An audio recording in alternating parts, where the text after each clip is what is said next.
and your fingertips reaching for the ceiling. Got that? Family with me? Selamat datang di Nada Film. Kali ini kita akan membahas sebuah film berjudul Girl in the Box yang dirilis tahun 2016. Film ini diangkat dari kisah nyata yang menceritakan tentang seorang wanita yang diculik oleh sepasang suami istri dan dijadikan seorang budak. Bagaimanakah kelanjutan filmnya? Kita langsung saja masuk ke alur ceritanya. Film ini diawali dengan memperlihatkan sepasang suami istri bernama Cameron dan juga Jane. Mereka kala itu sedang pergi ke suatu tempat untuk membuang seorang mayat wanita yang baru saja disiksa oleh Cameron.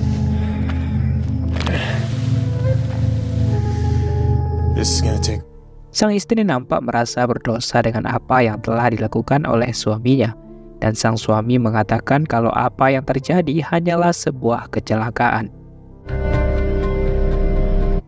Kemudian terlihat seorang wanita bernama Colleen yang berniat untuk menghadiri acara ulang tahun temannya. Ia pergi ke sana dengan cara menumpang mobil milik pengendara yang melintas. Tak ada satupun yang mau membawa Colleen pada saat itu. Sampailah di mana Jane dan Cameron memberikan ia tumpangan. Eugene, or Colleen? Colleen. What brings you to Westwood? You gotta love surprises. Mereka lalu berhenti di tempat pengisian bahan bakar dan Colleen belum curiga pada saat itu. Namun ketika melanjutkan perjalanan, Cameron mengatakan kalau ada sebuah goa yang dilapisi es dan memutuskan untuk singgah di sana sebentar. Namun bukannya melihat goa tersebut, Colleen malah disekap dan diancam Cameron. Ia berniat untuk menculiknya dan menjadikannya seorang budak di rumah. And put your hand. Hey, let's go. Sesampainya di rumah, Colleen diikat dan dibuka bajunya, serta mendapatkan beberapa pukulan cambukan dari Cameron. Setelah itu barulah Colleen dimasukkan kembali ke dalam kotak dan hanya dikeluarkan untuk disiksa dan diperkaos oleh Cameron. Istrinya lalu bertanya mengenai berapa lama ia akan menculik wanita itu. Cameron mengatakan kalau beberapa hari lagi Colleen akan dilepaskan. Ketika Cameron sedang bekerja, Jane terus berdoa karena perlakuan sang suami yang terus menyiksa wanita. Lalu ia memutuskan untuk menghampiri Colleen. Di sana Colleen diminta untuk dibebaskan, dan ia tidak akan memberitahukan siapapun atas apa yang telah terjadi. Tetapi Colleen tidak juga dilepaskan hingga Cameron pulang bekerja dan memberikan tempat buang air kepada Colleen. Selain itu, Cameron juga memberikan makanan kepadanya.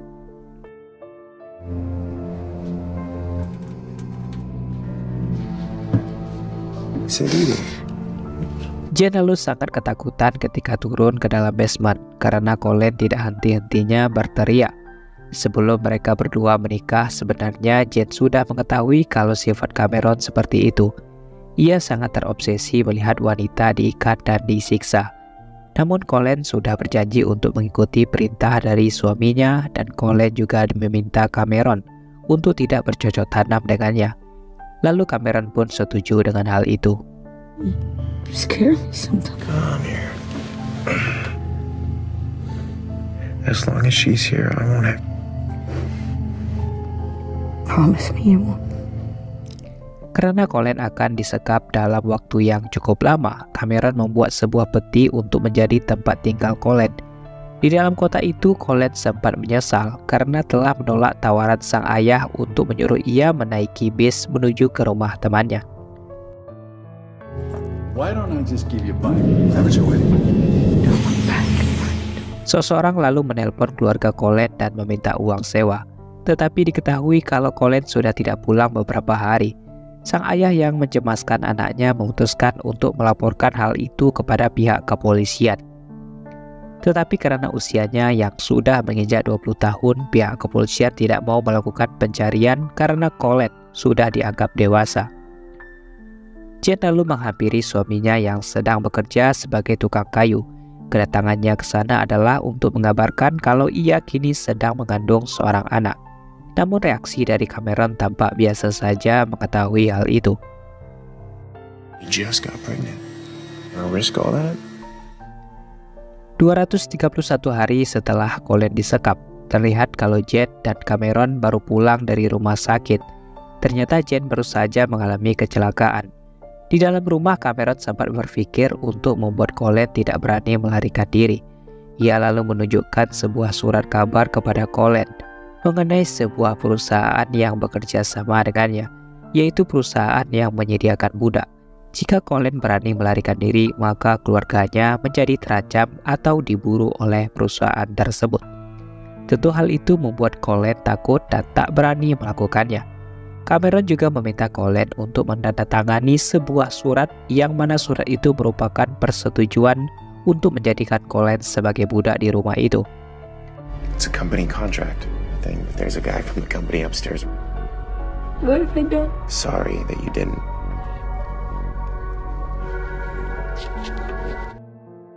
Setelah lama di dalam sebuah kotak, Colin lalu diperbolehkan untuk keluar. Dan ia harus menuruti perintah dari Cameron dan juga istrinya. Namanya juga dirubah menjadi K, seperti di dalam kisah aslinya. Ketika Cameron mengatakan perhatian, Colin diminta untuk melepaskan pakaiannya dan mengangkat tangan. Namun hal itu justru dilihat oleh Jen dan ia terlihat tidak menyukai hal tersebut. Karena sang suami bisa saja tergoda dengan Colin pada saat itu. Lalu Colin diminta untuk membersihkan lantai. Ia lalu melihat sebuah Alkitab dan mengetahui kalau Jen merupakan seorang yang taat. You listen to me. You're only here to take the pain. Setelah pulang dari membeli sesuatu, terlihat tetangga Cameron selalu memperhatikan setiap perubahan pada rumahnya. Mulai dari jendela belakang yang selalu tertutup, sehingga membuat kekhawatiran bagi Cameron.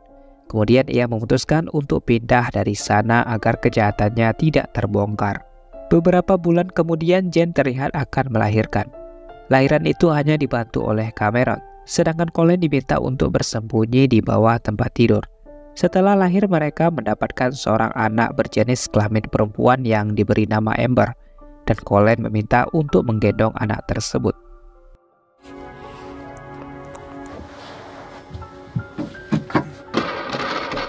...683 hari setelah Colin disekap, Colin terus melayani Cameron layaknya seorang pembantu. Ia menyiapkan makanan untuk keluarga itu. Tetapi muncul kecemburuan Jen terhadap Colin. Ia lalu berpura-pura kalau Colin lupa memberikannya garpu, sehingga membuat Colin akhirnya dipukul oleh Cameron. Cameron lalu mengatakan kalau ia memiliki seorang teman yang juga memiliki seorang budak. Budaknya itu mencoba untuk melarikan diri dan meminta kepada pihak kepolisian. Tetapi sang polisi ternyata bagian dari perusahaan tersebut. Akibat ulahnya itu, kaki dan tangan sang budak akhirnya diamputasi. Begitu juga dengan lidahnya. Mendengarkan cerita itu tentu membuat Colin semakin takut. So help me with the grocery shopping. Yeah. Kemudian Cameron membawa Colin untuk bekerja di hutan. Ia diminta untuk bertindak layaknya orang biasa di depan temannya itu. Dan kehadiran Colin di sana untuk mengangkat beberapa kayu. Tetapi ketika memotong kayu tersebut, kaki Cameron malah terkena kapaknya sendiri, hingga membuatnya meminta tolong kepada Colin. Mendapatkan kesempatan itu, Colin sampai berpikir untuk melarikan diri. Namun ia mengurung niatnya dan memutuskan untuk membantu Cameron. Perhatian Colin terhadap Cameron tentu membuat istrinya cemburu. Ia lalu menanyakan apakah Cameron masih mencintai dirinya.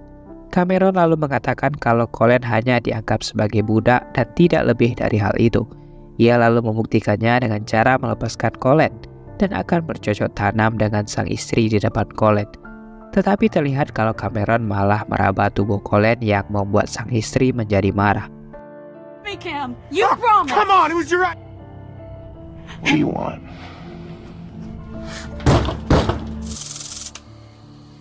Jen akhirnya mau berdamai dengan Colin. Ia lalu melepaskan wanita itu dan memberikannya makan. Tetapi Colin melihat kalau Amber kini sudah besar, dan ia mengetahui kalau sudah sangat lama tinggal di rumah tersebut. Princess, you okay?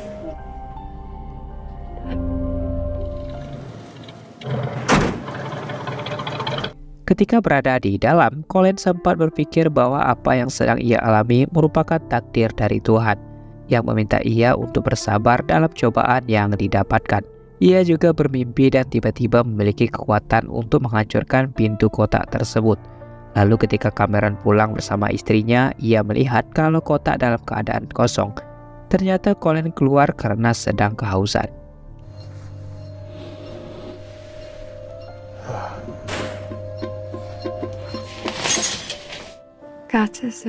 Keinginan Cameron untuk menikahkan Colin semakin kuat. Ia lalu meminta izin kepada istrinya karena pria diperbolehkan untuk memiliki istri lebih dari satu.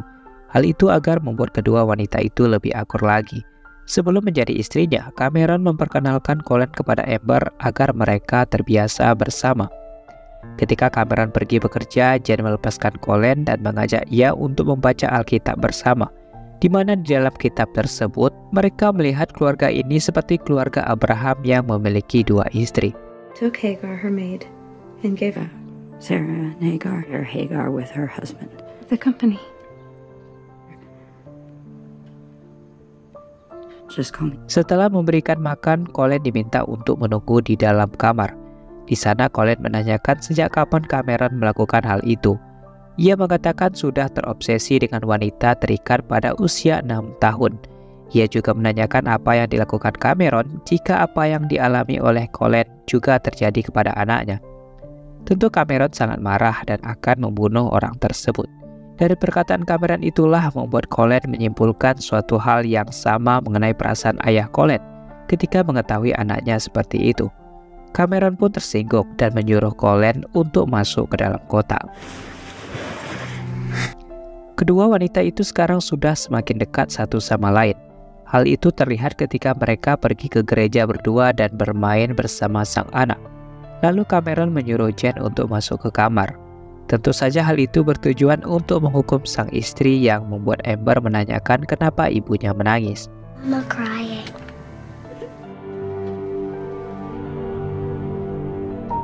Keesokan harinya Cameron tiba-tiba saja mengizinkan Colin untuk pulang ke rumahnya.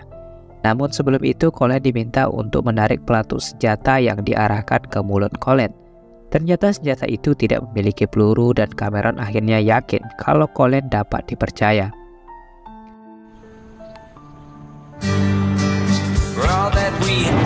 I used to transport slaves for the company. It's just up here on the left. Yeah, I know. Listening in. Sesampainya di rumah, Colin langsung disambut oleh keluarganya yang sudah sejak lama merindukan kehadiran dari Colin.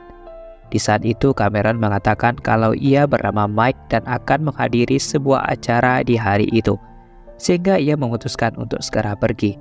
Sedangkan Colin yang baru saja sampai terlihat kebingungan mengenai apa yang terjadi, mulai dari temannya yang sudah memiliki 6 anak dan juga temannya yang sudah menikah. Bonnie yang merasa aneh dengan tingkah laku adiknya menanyakan apa yang terjadi, tetapi ia tidak mau menceritakannya. Sampailah pada keesokan harinya Cameron datang kembali. Ia mengatakan bahwa akan menikah dengan Colin. Walaupun hal itu sebenarnya tidak diketahui oleh Colin sendiri, namun ia harus tetap berpura-pura menjadi kekasih Cameron untuk menutupi apa yang terjadi. It's moving, but we'll be sure to get you guys all the contact. Okay, one more. Quite a long drive ahead of us. Setelah sampai di rumah, Cameron dan Colin sempat bercerita mengenai keinginannya untuk menikah. Tetapi hal itu justru didengar oleh sang istri yang pulang bekerja, sehingga membuatnya marah dan memutuskan untuk kembali ke rumah orang tuanya setelah mendengarkan hal tersebut. Hey, Jen, get back inside the house. What are you gonna do? You gonna go to the Amber goodbye? Kepergian Jane membuat Cameron menjadi sedikit kesal, hingga melampiaskan kemarahan itu kepada Colin. Ia lalu dipindahkan ke dalam basement lain yang berada di gudang. Did I get you your own place? Jane tentu merasakan apa yang sedang dirasakan oleh Colin, di mana ia juga mendapatkan perlakuan yang sama terhadap Cameron. Ketika itu hari sedang hujan dan Cameron tidak ada di rumah. Jane diam-diam masuk ke dalam gudang lalu menyuruh Colin untuk melarikan diri. Hal itu ia lakukan agar Colin tidak bernasib sama seperti wanita sebelumnya, yaitu seorang wanita yang telah tewas karena terus diperlakukan kasar oleh Cameron. Jane tidak mau itu terjadi juga kepada Colin sehingga ia memutuskan untuk melepaskannya. Lalu Jane membawa Colin pulang ke rumah dan di sana sudah terdapat sebuah bis yang mengantarkan Colin. Namun sebelum pergi, Jane mengatakan kalau Cameron tidak pernah terhubung dengan perusahaan manapun. Diketahui bahwa otak Colin sudah dicuci oleh Cameron agar ia tidak mau melarikan diri. Mengetahui hal itu, Colin akhirnya kembali ke rumah orang tuanya. Di sisi lain, Cameron yang baru saja pulang melihat kalau pintu gudang dalam keadaan terbuka. Ia lalu mengetahui kalau Colin telah berhasil melarikan diri sehingga membuatnya menangis. Di akhir film, Cameron akhirnya dipenjara selama 104 tahun. Sedangkan sang istri Jane mendapatkan kekebalan hukum setelah menjadi saksi atas perbuatan suaminya. Diketahui kalau Colin disekap selama 2.640 hari di rumah Cameron dan film pun selesai. Baiklah, mungkin itu saja yang dapat kita bahas di dalam film ini. Jangan lupa like, komen, dan subscribe channel ini agar kalian tidak ketinggalan pada alur cerita selanjutnya. Sekian, terima kasih, sampai jumpa pada cerita selanjutnya.